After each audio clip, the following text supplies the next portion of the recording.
Alright, so that's a wrap on season 1 of Teen Titans, season 1 of 4 or 5, something like that. I'll have to make the decision if I want to keep going on this. I'm definitely going to keep watching it, the rest, but if I want to keep going on the reactions, so let me know in the comments and stuff like that. If you want me to continue here. Definitely enjoyed the first season, some episodes more than others, but yeah, certainly by the second half, I was starting to understand the characters more and to get into the storyline a little bit more and the team dynamics. I'm sure that's only going to get better as the seasons progress. So Slade did get away, and then I was wondering for a second, are they going to get him? I wouldn't think they would, but I think I was told by maybe a couple of people that each season has like a distinct storyline, and maybe someone said a different villain, but maybe that's not right. I gotta imagine Slade's gonna continue. Maybe season 2 will have another big bad, so to speak, but Slade will be in there somewhere. So they didn't show it was the real Slade. Obviously, half of his mask got taken off, but he was in the shadow. You couldn't see his face. I don't know who it actually could be. Like, who, if you just watched Teen Titans and don't know anything else about the DC universe or the lore and stuff, which is essentially true for me, I don't know much, then I don't know, like, I can't think of who it could really be. They kept, like, at one point during this, I was like, is Slade his, like, real father or something? I don't remember. I don't know what the specific lore on this series is of why Robin's an orphan. I feel like in the original comics or something, it was like his parents died in, like, a circus or something. Were they acrobats? Or was he just an orphan in like an acrobat circus, and that's where Bruce Wayne found him? I don't know. He was stealing from, on Slade's orders, from the Wayne Industries building this time. They didn't say it specifically, but you saw it on the building there, on the roof. I feel like that's the first reference at all of Bruce Wayne in this series, unless I'm mistaken. But yeah, and I was wondering what Slade's actual plan is. I guess it's like why he wants the Apprentice, just to steal stuff and build more bombs, weapons, or whatever, I guess.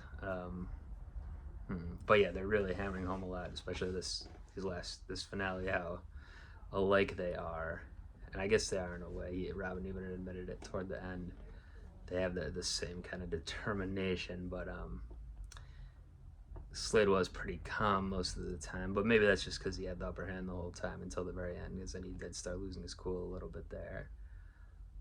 Yeah, interesting. Ron Perlman, I've mentioned it before, but great job with the voice acting. I really love how he underplays his villain character. Makes it like more scary almost. And yeah, all the voice acting in this season 1 here was pretty good. You know, love Starfire, Princess Bubblegum herself, of course. And yeah, I feel like they're gonna progress probably the Robin Starfire kind of relationship, like they kind of got into a little bit this season, you know, as it goes on, and it seems like it might turn into a romantic relationship. We'll see. Starfire called Robin her best friend this one. I liked the moment too when they had obviously figured it out and came in and attacked Slade, and she's like, "Get away from him," and that was good. I guess they could have. I'm on the fence. Like, they could have had a whole episode or milked it a little bit more with Robin not realizing what Robin's doing, but at the end of the day, I guess, you know, how far can they take that? Maybe it was the right amount of time, like the first part of the episode only, to show that, and then they obviously figure out something's wrong and it just turned a villain out of nowhere. Yeah, I could kind of see it both ways there. They could have got a little more out of it, maybe.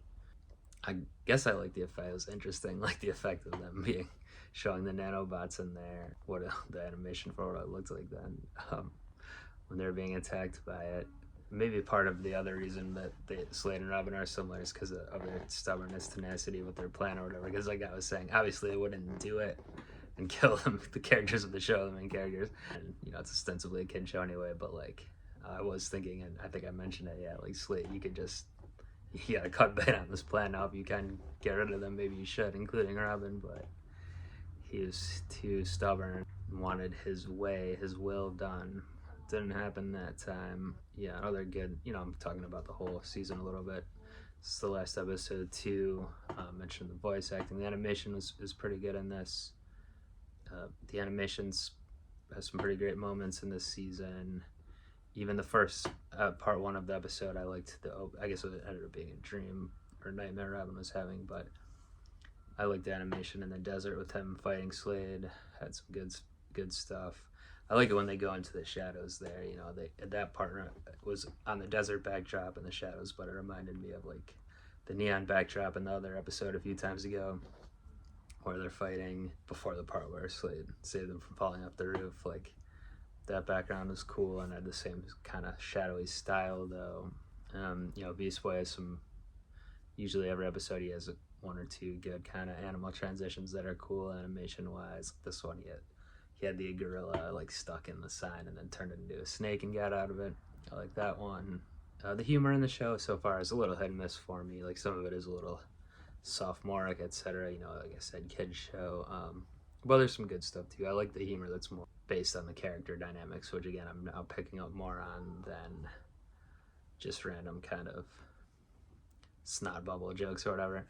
But also the hallmark of this series so far, and which I would assume is going to continue, is the anime style cutaway things. I still don't exactly know what those gags are called or whatever they are, but you know, one example in this one was like, I think part one, when Robin's beating up all the guards there, Slade's guys at the beginning, and the other four Titans are just standing there and turn them into like little kids with their mouths open basically, and there's tons of examples of it. But yeah, that anime style, whatever it's called, like that. I mentioned this, I feel like I mentioned the score and soundtrack in this more than normal with the shows I react to, so I think I really like that. Obviously I've talked about Puffy, Amayumi, Yumiami, I forgot already which order it is, but I got into them a little bit more in my last reaction, or 2 times ago maybe, technically.